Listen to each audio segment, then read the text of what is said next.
तपाईँले बहुसङ्ख्यक नेता कर्मचारी बुद्धिजीवीलाई सोध्नु हो भने बिजुली उत्पादन गर्ने अनि बिजुली भारतलाई विदेशमा निर्यात गर्ने अनि डलर भित्राउने अब अनि त्यसबाट समृद्ध देश समृद्ध हुन्छ भन्ने भाष्य छ।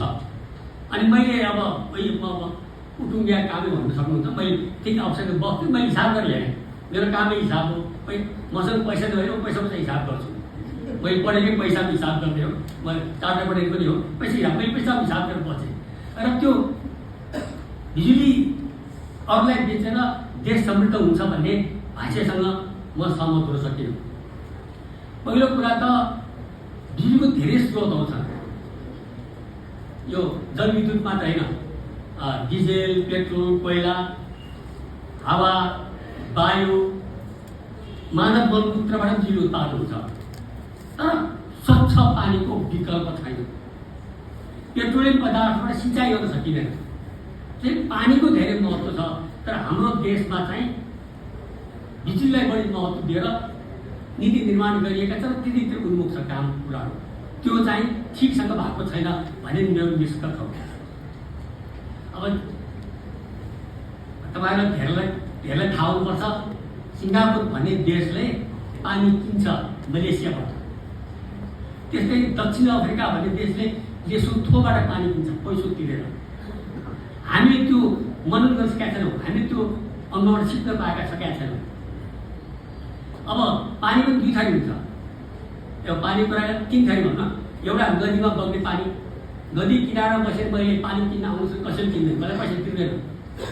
तर त्यसमा मूल्य वृद्धि गरिसकेपछि जस्तै मिलनचुक पानी, उहाँ सिन्धुपाल्चोकमा बगिरहेको पानी, त्यहाँ सिन्धुपाल्चोक मैले मिलनचुक किनारमा बसेर मैले पानी बेच्छु, कसैले किन्दैन। तर त्यसलाई पथान्तरण सुरुङ बनाएर 70 सुरुङ बनाएर नेपाल काठमाडौँ ल्याएको हुनाले त्यो बहुमूल्य भयो। त्यसको पैसा तिर्नुपर्छ। अब सुरुङ 25 अर्ब लगानी भनेको थियो, 50 अर्ब त्यसको अब अहिले कथा त्यता नजाउँ।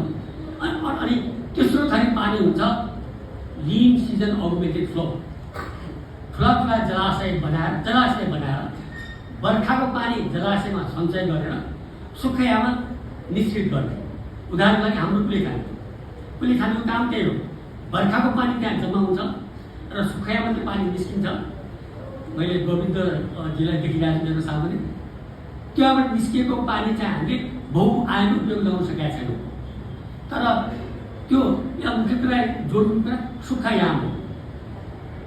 के अरे अपार जसो धनी भन्ने यहाँ वाक्यांश प्रयोग भए। नेपाल वास्तवमा पानीमा धनी छैन, पानीमा धनी होइन। 4 महिना हामी बाढीमा धनी छौँ। बाढी अस्ति दसैँ अगस्तमा आइरहेको थियो।